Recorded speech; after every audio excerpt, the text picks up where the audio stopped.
सजे थाल में मीठे पकवान, भुजिया, हलवा और मिष्ठान, लेकर आए खुशियाँ और प्यार। मुबारक हो सबको तीज का त्यौहार।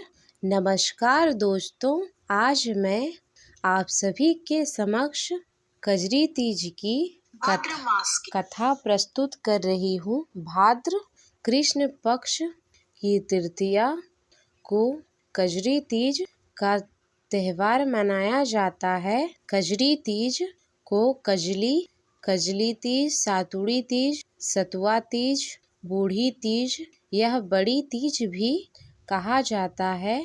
इस दिन सुहागन स्त्रियां अपनी पति की लंबी आयु और सुख समृद्धि के लिए व्रत करती हैं।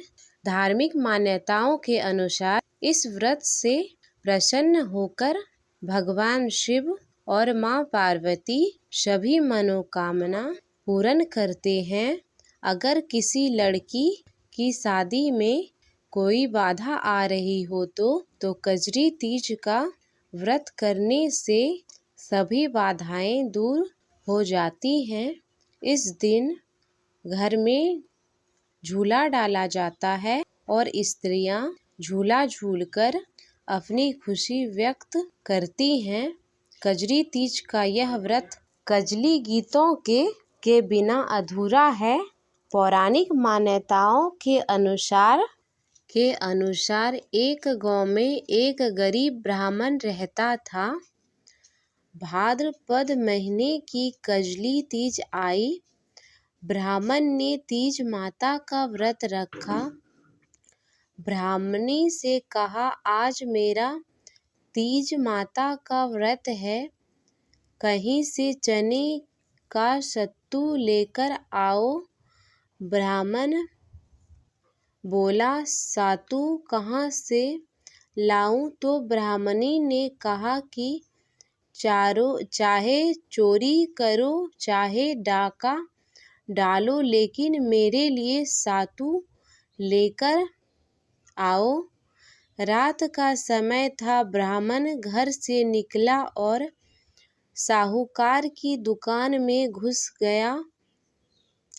उसने वहां पर चने की दाल, घी, शक्कर लेकर 1.25 किलो तोलकर सातू बना लिया और जाने लगा। आवाज सुनकर दुकान के नौकर जाग गए और चोर चोर चिल्लाने लगे। साहूकार आया और ब्राह्मण को पकड़ लिया। ब्राह्मण बोला, मैं चोर नहीं हूँ, मैं एक गरीब ब्राह्मण हूँ।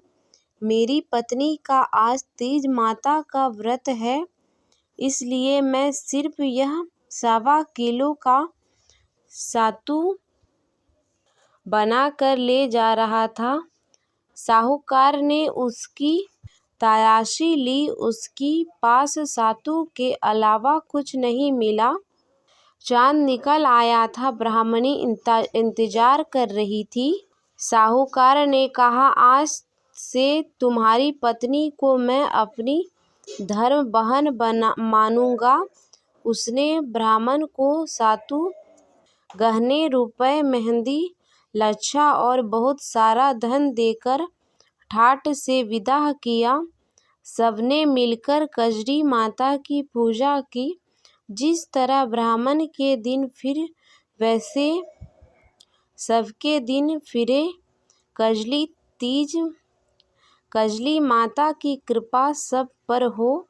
तो ये थी भाद्रपद माह के कृष्ण पक्ष की तृतीया तिथि को कजरी तीज की कथा।